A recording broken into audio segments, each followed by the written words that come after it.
पोहरा देवीचे महंत जितेंद्र महाराज यांनी भाजपकडे वाशिमच्या कारंजा विधानसभेतून उमेदवारी देण्याची मागणी केली।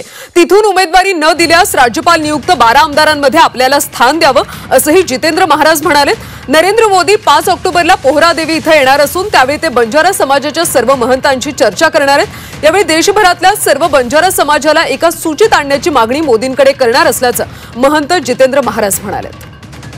जितेंद्र महाराज यांनी विधानसभेची उमेदवारी द्या अशी मागणी केली। वाशिम कारंजाची उमेदवारी द्या, नाहीतर राज्यपाल नियुक्त आमदारांमध्ये आपल्याला स्थान द्या अशी मागणी जितेंद्र महाराजांनी केली। त्यामुळे त्यांच्या मागणीचा आता कशा पद्धतीने विचार केला जातो हे पाहावं लागेल।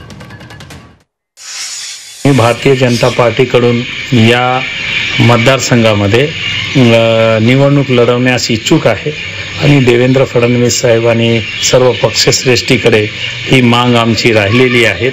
आम्ही देशाच्या पंतप्रधानांना सुद्धा आम्ही हे सांगू की आम्हाला 14 कोटी गोर बंजारा समाजाचं धार्मिक नेतृत्व पोहरा देवी या ठिकाणावरून आम्ही करत असतो।